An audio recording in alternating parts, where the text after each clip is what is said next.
శాంతి. నమస్తే. ETV life ఆధ్యాత్మిక channel మానస కార్యక్రమానికి స్వాగతం. చదువు అనేటువంటిది ఒక వ్యక్తిని సంస్కారవంతునిగా చేసేందుకు ఒక చక్కని మార్గం. అందుకనే కదా చదువుకున్న వాళ్ళు అంటే చాలా గౌరవం అనేటువంటిది ఉంటుంది. పాతకాలంలో ఎవరన్నా ఇంగ్లీష్ చదువుకున్నారు లేదంటే బీఎస్సీ చేశారు అంటే వాళ్ళకి అందరూ చాలా గౌరవంగా చూసేటువంటి వారు అన్నమాట. కాబట్టి విద్యకి అంత విలువ అనేటువంటిది ఉంది.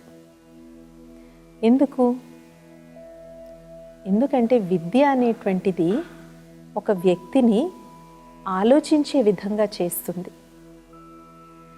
రూఢీతనంగా ఒకదాన్ని నమ్మే బదులుగా దాని గురించి మనం ప్రశ్నించాలి, దాన్ని అర్థం చేసుకోవాలి, దాన్ని సమన్వయించుకోవాలి అనేటువంటి జ్ఞానం మనకి చదువు వల్ల వస్తుంది. అలాగే మెదడు కూడా అభివృద్ధి చెందుతుంది. బ్రెయిన్ అనేటువంటిది ఈ శరీరంలో ఒక చాలా అద్భుతమైనటువంటి ఒక భాగం. ఎందుకంటే మెదడును మనం వాడే కొద్దీ అది పదునవుతూ ఉంటుంది. కానీ మిగిలిన అవయవాలు అలా కాదు. గుండె ఉందనుకోండి, అది ఎప్పుడో తల్లి గర్భంలో కొట్టుకోవడం మొదలవుద్ది. చివరి క్షణం వరకు అది కొట్టుకుంటూ దాని పని అది చేసుకుంటూ పోతుంది. అలాగే ఊపిరితిత్తులు ఉంటాయి, అవి కూడా తల్లి గర్భంలో శ్వాస తీసుకోవడం మొదలు పెడుతుంది, చివరి సమయం వరకు శ్వాస తీసుకుంటుంది. కానీ బ్రెయిన్ అలా కాదు, అది కాగ్నిటివ్గా డెవలప్ అవుతుంది. దాన్ని న్యూరోప్లాస్టిసిటీ అని అంటారు. అంటే ఏ పని అయితే మనం మాటిమాటికి చేస్తామో బ్రెయిన్ దాన్ని ప్యాటర్న్ నేర్చుకుని అది అలా చేయాలి అని తెలుస్తుంది. ఉదాహరణకి వంట చేసే దాంట్లో నిష్ణాతులైనటువంటి వ్యక్తికి కొలత స్పూన్లు, కొలతలు ఏమీ అక్కర్లేదు. 10 మంది కంటే ఎంత బియ్యం వేయాలి, ఎంత పప్పు వేయాలి, ఎంత చేయాలనేది అనర్గళంగా చెప్పేస్తారు, ఆలోచించకుండా చెప్తారు. అదే వంట ఇప్పుడు మొదలు పెడుతున్నటువంటి వ్యక్తికి అమ్మో 1 కప్పు ఉండాలి, దానికి నేను 2 కప్పులు నీళ్లు కొలుచుకుని పెట్టుకోవాలి అని చెప్తుంది. దాన్ని మనం వ్యవహార భాషలో ఏమంటాము, అందెవేసిన చెయ్యి అంటాం. అందెవేసిన చెయ్యి అంటే వాళ్ళకి ఎడం చేత్తో అన్నీ వచ్చేస్తాయి అన్నమాట. రైట్? సో ఇలాగ బ్రెయిన్ డెవలప్మెంట్కి చాలా సహకరించేటువంటిదే చదువు. కాబట్టి ప్రభుత్వం కూడా ప్రాథమిక హక్కు, విద్యను ప్రాథమిక హక్కులోకి చేర్చింది. Every child has a right to education. అందుకనే ప్రభుత్వ పాఠశాలల్లో ఉచితంగా చదువు చెప్పడమే కాకుండా వాళ్ళకి భోజన సదుపాయాలు కూడా ప్రొవైడ్ చేస్తూ ఉంటారు. అలాగే ఈ చదువు పేరుతో వ్యాపారం జరుగుతుంది, అదంతా ఒక విషయం. కానీ ప్యూర్గా చదువు అనే దాని యొక్క ఫిలాసఫీ, దాని వెనకాతల ఉన్న సిద్ధాంతం గురించి మనం తెలుసుకుంటున్నాం ఇక్కడ. అసలు ఎందుకు వచ్చింది చదువుకోవడం అనేటువంటి ఇది. కాబట్టి ఈ విధంగా మనిషి భౌతిక జ్ఞానాన్ని సముపార్జించడానికి చాలా కష్టపడుతూ ఉంటారు. పాపం ఇప్పుడు 5th స్టాండర్డ్ 6th స్టాండర్డ్ పిల్లల తాలూకు బ్యాగులు కూడా చూసినట్లయితే ఆఫీస్కి వెళ్ళే బ్రీఫ్ కేస్ కూడా అంత బరువు ఉండదు, వాళ్ళ బ్యాగ్ అంత బరువు ఉంటుంది. మోసి సాయంత్రానికి జబ్బల నొప్పులు వచ్చేస్తూ ఉంటాయి. ఇంకా రీసెర్చ్ అని చెప్పి దానికోసం ఎన్నో బిలియన్స్ ఆఫ్ డాలర్స్ ఖర్చు పెడుతూ ఉంటారు. మన చంద్రుడి దాకా వెళ్ళింది భారతదేశము, ఇప్పుడు సూర్యుడి దాకా వెళ్ళడానికి ఆదిత్య మిషన్లో ట్రై చేస్తున్నాము. అలాగే చాలా పెద్ద పెద్ద వెబ్ టెలిస్కోప్స్ కనిపెట్టి దూర ప్రాంతాల్లో కొన్ని కోట్ల మైళ్ళ దూరంలో ఉన్నటువంటి గ్రహాల గురించి మనం చదవడానికి మనం ప్రయత్నిస్తూ ఉన్నాం. ఇలాగ భౌతిక జ్ఞానంలో మనిషి తన యొక్క మెదడుని సంపూర్ణంగా నింపేస్తూ ఉన్నాడు. రైట్? అలాగని భౌతిక జ్ఞానం తప్పని కాదు, కంపల్సరీగా మనం తెలుసుకోవాలి. ఎందుకంటే వైద్య రంగంలో ఎంత టెక్నాలజీ ఇంప్రూవ్ అయింది. ఒకప్పుడు ఒక మాతృమూర్తి జన్మనిచ్చింది అంటే ఏమనేవారు, బిడ్డను కనడం అంటే ఇంకో జన్మ ఎత్తడం లాంటిది అనేవారు. ఎందుకు? గ్యారంటీ లేదు, ఇద్దరు బతుకుతారనే గ్యారంటీ ఉండేది కాదు. కానీ ఇప్పుడు ఎంత కాంప్లికేటెడ్ అయినా సరే తల్లిని బిడ్డని కాపాడగలుగుతున్నారు. ఎందుకంటే టెక్నాలజీలో అడ్వాన్స్మెంట్ వల్ల. అలాగే మొబైల్ తాలూకా నెగిటివ్ ఎఫెక్ట్సే మనం ఎక్కువ మాట్లాడుకుంటాం. కానీ మొబైల్ ఉండడం వల్ల ఎంతో దూరంలో ఉన్నటువంటి మన ఆత్మీయులను కూడా 1 సెకండ్లో మనం మాట్లాడగలం, వాళ్ళని చూడగలం, వాళ్ళ గురించి మనం తెలుసుకోగలం. అలాగే ఎక్కడెక్కడో సుదూర తీరాల్లో ఉన్న ప్రాంతాలన్నింటినీ కూడా మన మొబైల్లో మనం చూసేస్తూ ఉంటాం. ఈ దేశంలో ఎలా ఉంటుందా, ఆ దేశంలో ఎలా ఉంటుందా. అలాగే ఎంతోమంది కాలేజ్ ఫీజు కట్టని వాళ్ళు, కోచింగ్ సెంటర్స్కి ఫీజు కట్టలేనటువంటి వాళ్ళు మొబైల్లో ఎన్నో ఫ్రీ క్లాసెస్, ఫ్రీ ట్యూషన్స్లో జాయిన్ అయ్యి ఐఏఎస్, ఐపీఎస్, ఐఐటీలు వచ్చి స్టేట్ ర్యాంకులు సాధించిన పిల్లలు ఉన్నారు. సో ఈ విధంగా భౌతిక జ్ఞానం అనేటువంటిది చాలా ముఖ్యమైనటువంటిది. దీన్ని మనం ఎప్పుడు కూడా మనం తోలనాడడానికి లేదు. అంటే కంపల్సరీగా పిల్లలందరినీ చదువుకోవడానికే మనం ఎంకరేజ్ చేయాలి, రైట్? బట్ ఇది ఒక కోణమైనట్లయితే ఆధ్యాత్మిక జ్ఞానం అనేటువంటిది కూడా ఉంది. స్పిరిచువల్ స్టడీ అని అంటాం మనం.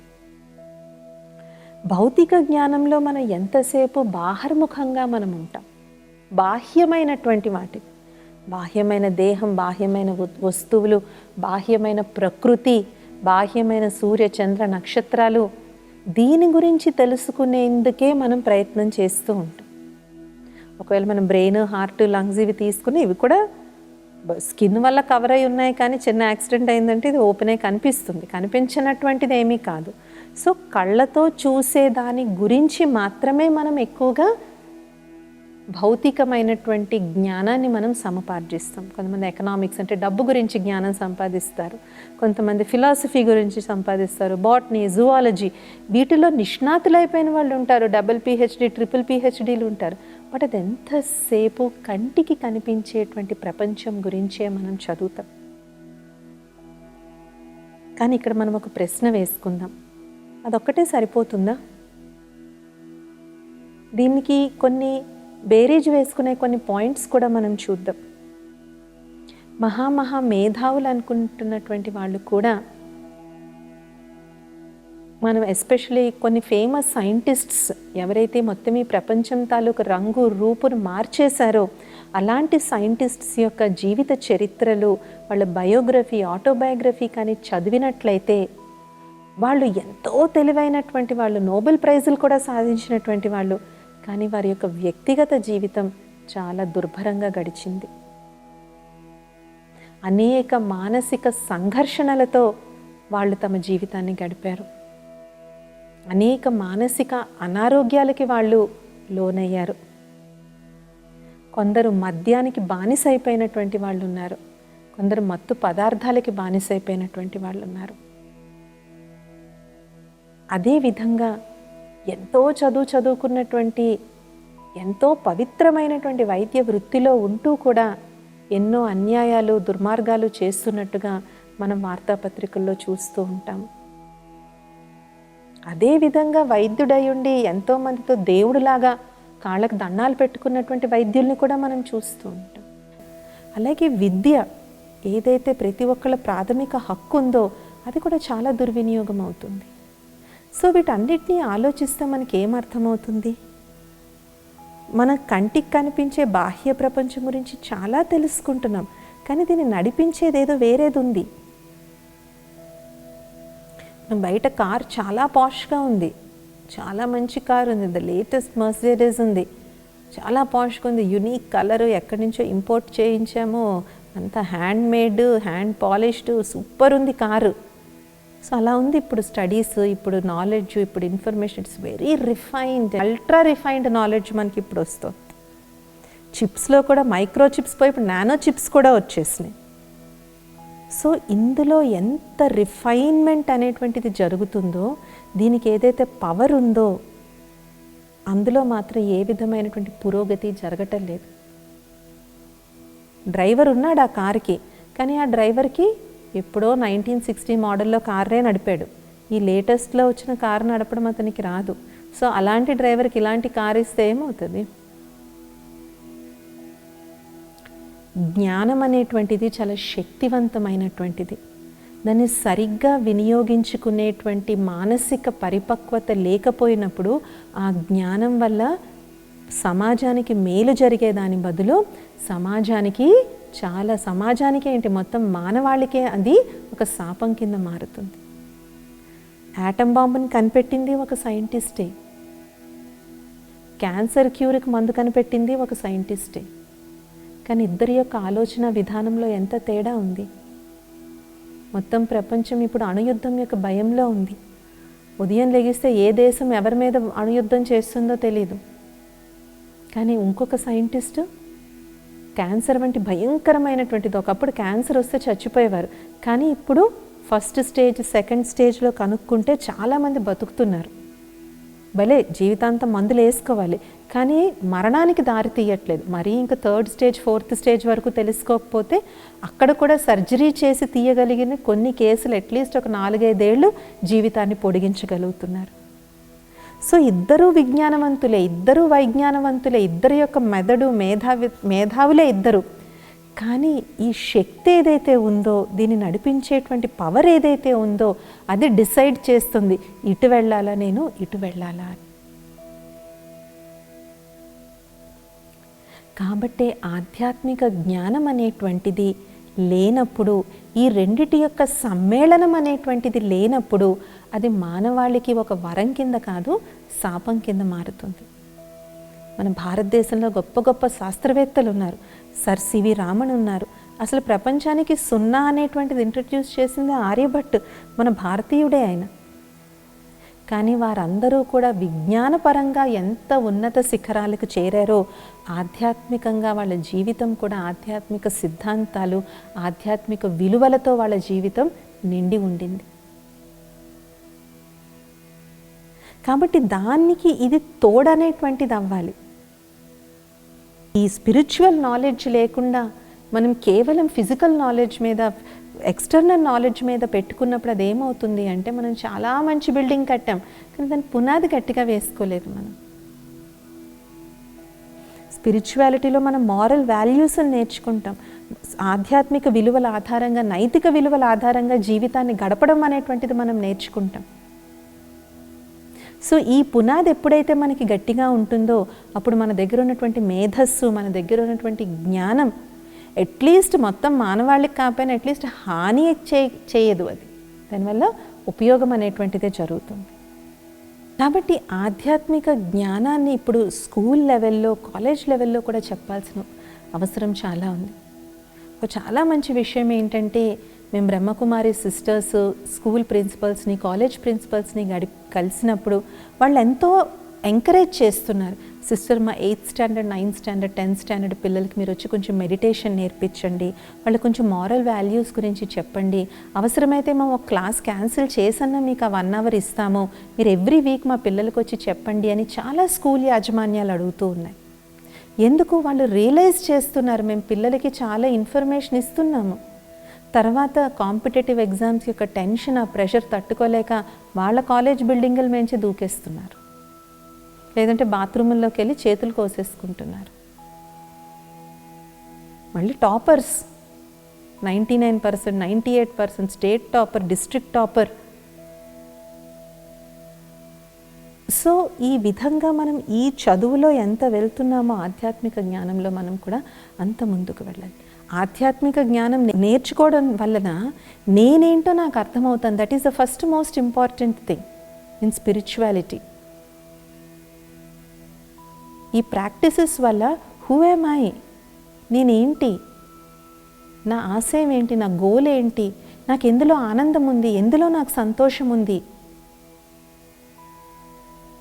నేనేమైనా లిమిట్ క్రాస్ చేస్తున్నానా, నేను చెడుదారిలోకి వెళ్తున్నానా అని ఈ రకమైనటువంటి కాన్షియస్నెస్, ఈ రకమైనటువంటి నిజమైనటువంటి వివేకం అనేటువంటిది డెవలప్ అవుతుంది. సో అందుకని చూడండి, జోక్గా కొంతమంది పండితులు అని అంటూ ఉంటారు. అంటే ఏంటి, వాళ్ళకి జ్ఞానం చాలా ఉంటుంది కానీ దాన్ని వ్యవహారంలో వినియోగించుకునే దాంట్లో వాళ్ళు కొంచెం వెనకబడి ఉంటారనమాట. చాలా ఉంటుంది వాళ్ళ దగ్గర చదువు, కానీ దాన్ని ఇంప్లిమెంట్ చేయడం అనేటువంటిది రాదు. అందుకని మనం బయట నుంచి లోపలికి రావడం కాదు, లోపల నుంచి బయటికి వెళ్ళాలి.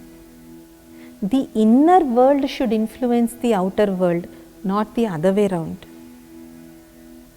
కానీ ఇప్పుడు చాలా మటుకు మన అంతర్గత ప్రపంచం అనేటువంటిది బాహర్ జరుగుతున్నటువంటి విషయాల వల్ల ప్రభావితం అయిపోతుంది.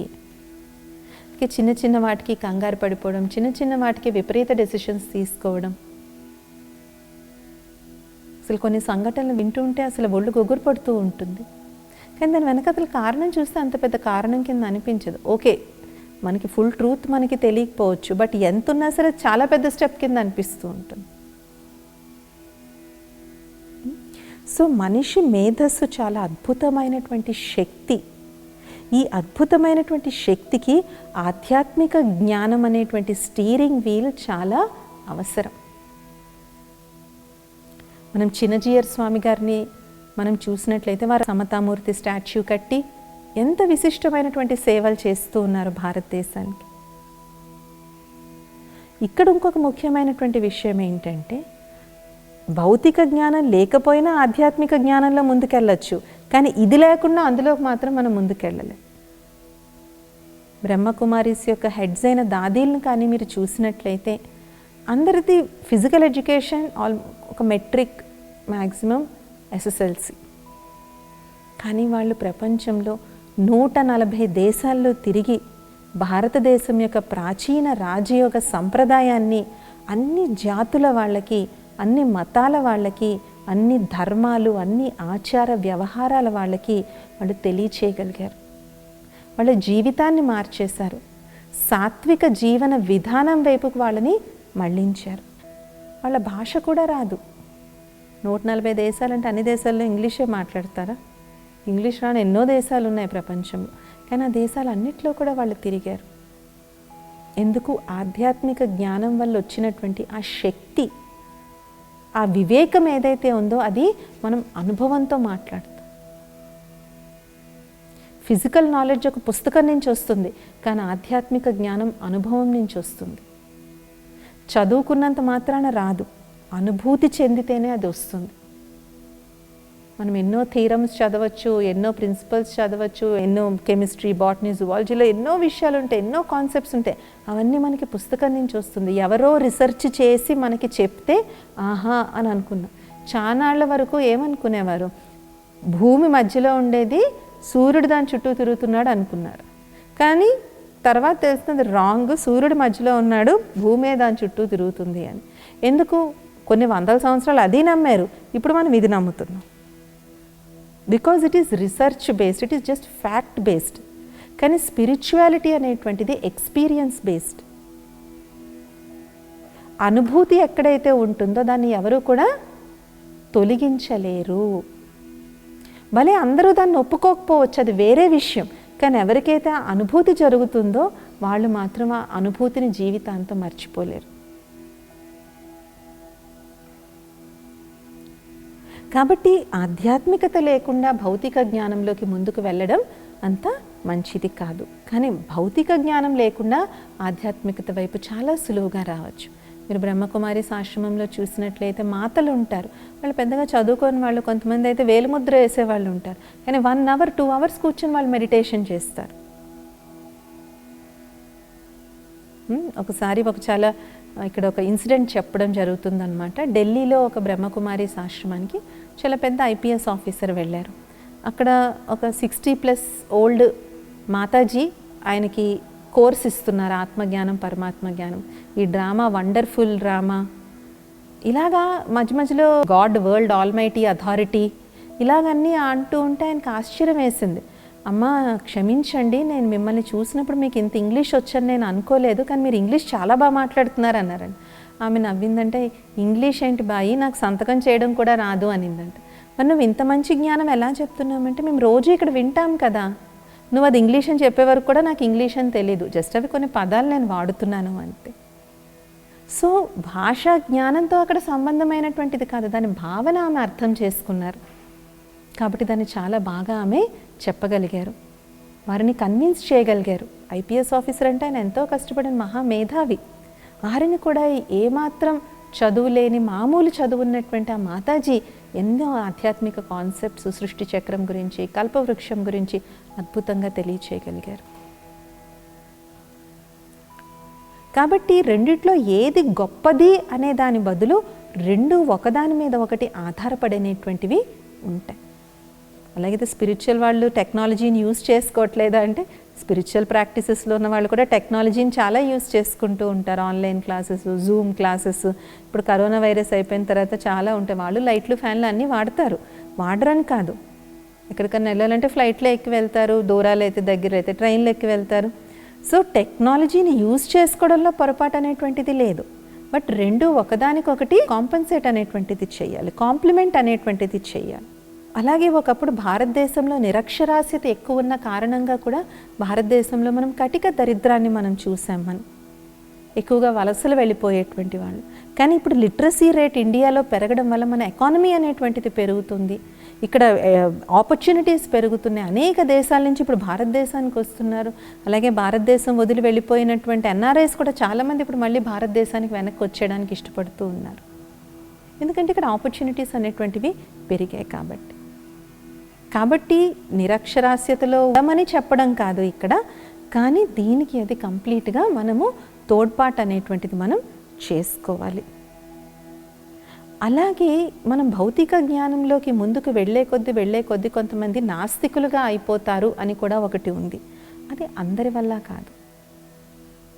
నాస్తికత్వంలో ఉన్నటువంటి చాలామంది భగవంతుడితో వాళ్ళకి ప్రాబ్లం ఉండదు. నాస్తికత్వంలో నాస్తికులు అయిపోయినటువంటి చాలామంది మేధావులు ఏదో ఒక పవర్ ఉంది, ఒక శక్తి ఉంది, కానీ అదేంటో నాకు తెలీదు అని అంటారు తప్ప భగవంతుడే లేడు అని మాత్రం అనరు.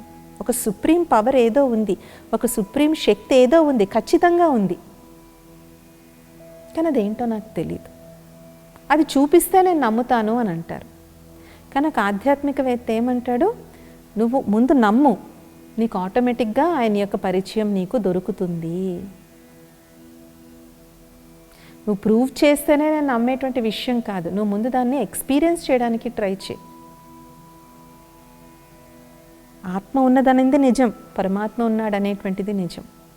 ఈ యొక్క సాధనలో ఎప్పుడైతే మనం ఉంటామో ఆటోమేటిక్గా మనకి పరమాత్మ యొక్క సుందరమైనటువంటి సర్వ సంబంధాలతో కూడుకున్నటువంటి అనుభూతి తప్పకుండా మనకి జరుగుతుంది. కొంతమంది డాక్టర్స్ ఉంటారు, వాళ్ళు ఎంత డిసిప్లిన్డ్గా ఉంటారు వాళ్ళ లైఫ్లో. పేషెంట్ ప్రాణం కాపాడడానికి ఎంతో వాళ్ళు కృషి చేస్తూ ఉంటారు. అందుకే వైద్యుడిని దేవుడి కింద ఆరాధించడం కూడా మనం చూస్తూ ఉంటాం మనం. సో ఈ విధంగా మనం చదువుకున్నటువంటి చదువుకి, మనం సంపాదించినటువంటి డిగ్రీలకి ఒక వాల్యూ, ఒక విలువ ఉండాలి అంటే స్పిరిచువాలిటీ చాలా అవసరం. The rocket man of India మన అబ్దుల్ కలాం గారు ఒకసారి బ్రహ్మకుమారీస్ యొక్క ఆశ్రమానికి మౌంట్ ఆబూ హెడ్ క్వార్టర్స్కి వచ్చినప్పుడు వారు ఇదే విషయం గురించి చెప్పారు. సైన్స్ ఎంత అవసరమో ఇప్పుడు సమాజానికి స్పిరిచువాలిటీ కూడా అంతే అవసరం. కాబట్టి స్పిరిచువాలిటీని రూట్ లెవెల్లోకి తీసుకువెళ్ళడానికి కృషి చేస్తున్నటువంటి బ్రహ్మకుమారీస్కి చాలా అభినందనం అనేటువంటిది వారు చెప్పారనమాట. కాబట్టి ఈ విధంగా ఏది గొప్పది, ఏది ఎక్కువ, ఏది తక్కువ అనేటువంటిది కాదు, రెండూ ఒకదానికొకటి ఆధారం కింద పెట్టుకుని చేస్తాయి. కాబట్టి పిల్లల్లో కూడా చిన్నప్పటి నుంచి వాళ్ళకి స్పిరిచువాలిటీ మీద వాళ్ళకి మక్కువ చూపెట్టండి. ఎస్పెషల్లీ సమ్మర్ హాలిడేస్లో అన్ని స్పిరిచువల్ ఆర్గనైజేషన్స్లోనూ సమ్మర్ క్యాంప్స్ ఉంటాయి. ఆ సమ్మర్ క్యాంప్స్కి వాళ్ళని పంపించండి. అక్కడ వాళ్ళు యోగా, మెడిటేషన్, మారల్ వాల్యూస్, మంచి మంచి పురాణాల గురించి, ఇతిహాసాల గురించి వాళ్ళు తెలుసుకుంటారు. ఆ బీజాలు మనం వాళ్ళ బుర్రలో కానీ మనం నాటినట్లయితే అవి పెరిగిన తర్వాత వాళ్ళకి ఎప్పుడు ఎక్కడ ఉపయోగపడతాయో మనకి తెలియదు.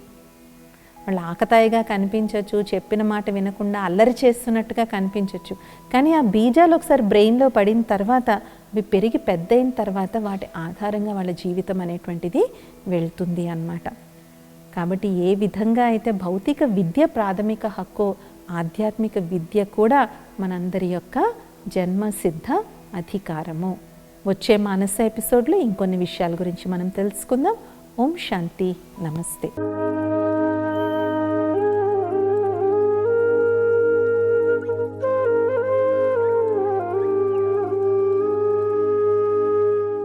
ఈ కార్యక్రమాన్ని తిరిగి చూడాలనుకుంటే www.youtube.com/@ETV Life Spiritual లో చూడవచ్చు.